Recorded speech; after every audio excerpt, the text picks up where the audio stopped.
In a surprising turn of events, atheists have finally admitted the existence of God because of something extraordinary. It's a revelation that challenges their previous beliefs and raises profound questions about the nature of our existence. Today, we dive into a captivating video that unravels this fascinating journey of atheists coming face to face with the undeniable reality of God. So let's embark on this eye-opening exploration together and uncover the reasons behind this astonishing admission. The debate surrounding the existence of God or deities encompasses various disciplines, including theology, philosophy of religion, and popular culture.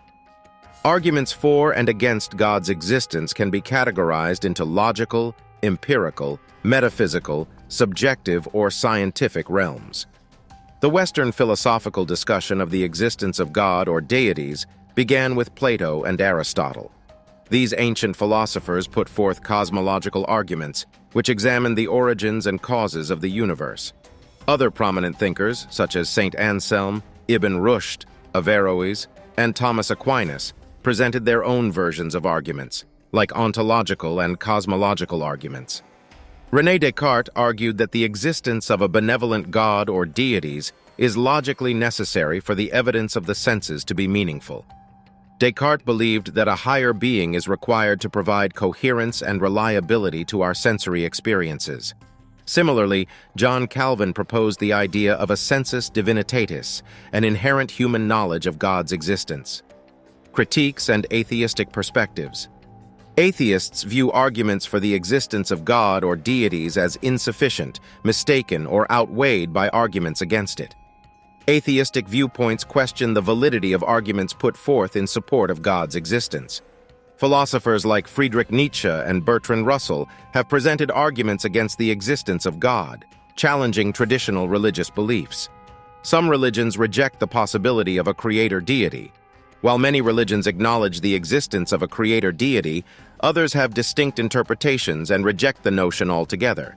Jainism, for example, denies the existence of a supreme creator. Positions of the existence of deities. Beliefs regarding the existence of deities can be categorized along various axes, leading to different classifications.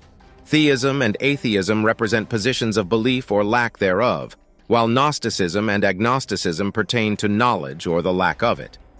Other perspectives, such as agnosticism and apatheism, focus on conceptual coherence and the practical importance of God's existence. Richard Dawkins's spectrum of theistic probability. Richard Dawkins outlined 7 milestones on his spectrum of theistic probability. The strong theist firmly believes in God's existence, while the de facto theist has high probability but some uncertainty. The completely impartial stance holds a 50% probability for both God's existence and non-existence.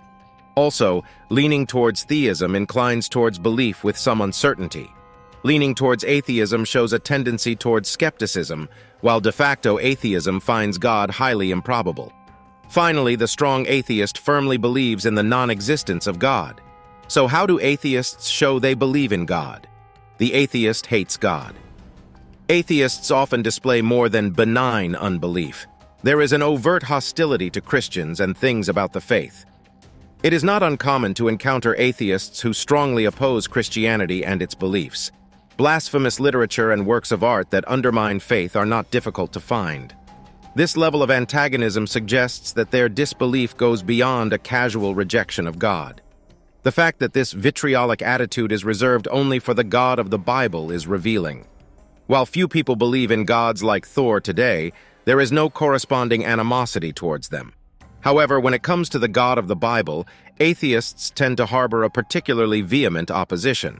This selectivity points to deeper underlying factors influencing their response.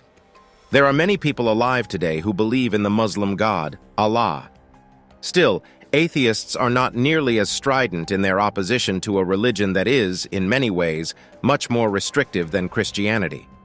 Despite the significant differences between Islam and Christianity, atheists do not display the same hostility towards the former as they do towards the latter.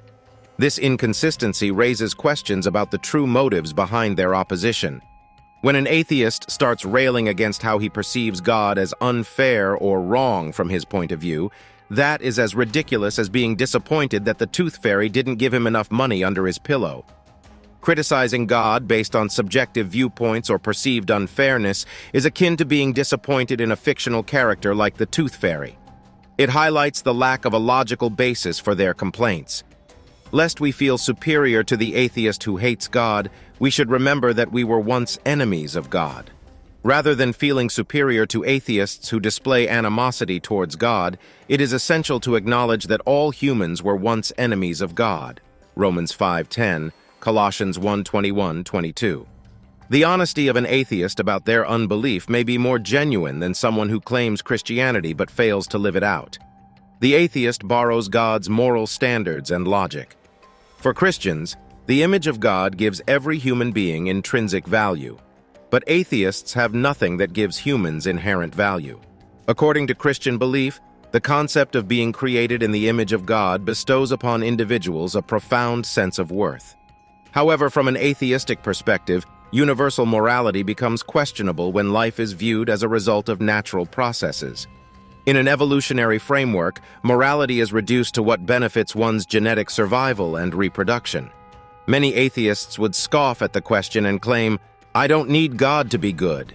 But their statement assumes that objective good exists. The atheist's rejection of God does not negate the existence of objective goodness. In an evolutionary world, the only objective good is the survival and reproduction of the fittest. However, this perspective must explain why fidelity, nonviolence, and honesty are morally good. The inbuilt sense of right and wrong within us prompts the question of its origin and foundation. Atheists also claim that science has disproved God in various ways, but the science they point to assumes a world that behaves consistently according to natural laws. Science operates on the assumption of uniform natural laws, allowing us to make predictions and understand the world. The consistency of natural laws is deeply ingrained in our thinking. This consistency is a key reason why the scientific method emerged in Europe, where a belief in an orderly universe aligned with the Christian worldview. Uniquely, Christians believe in a God of order. The Christian faith embraces the belief in an unchanging God, yesterday, today, and forever. Hebrews 13:8, creating a universe that operates predictably and follows testable laws. This allows for human investigation and scientific exploration. While miracles may occur, they are considered exceptional events that deviate from the regular physical laws. When you see an atheist borrowing from the Christian worldview, take that opportunity to point out how their worldview provides no foundation for intrinsic human value or for uniform natural laws.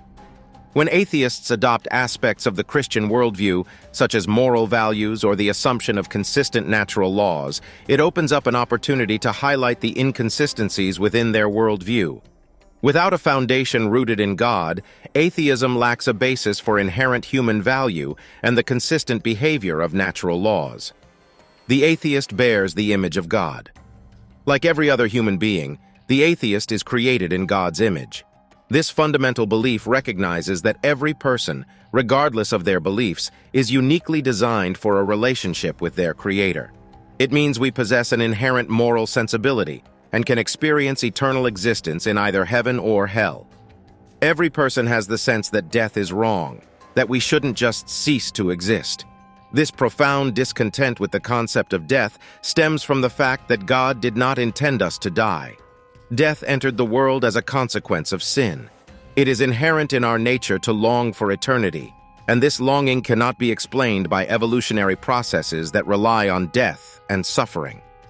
Atheists hold a variety of odd ideas that they think might enable humans to beat mortality. In their search for a solution to mortality, some atheists explore concepts like uploading their consciousness to the cloud or preserving their bodies frozen until medical advancements can revive them.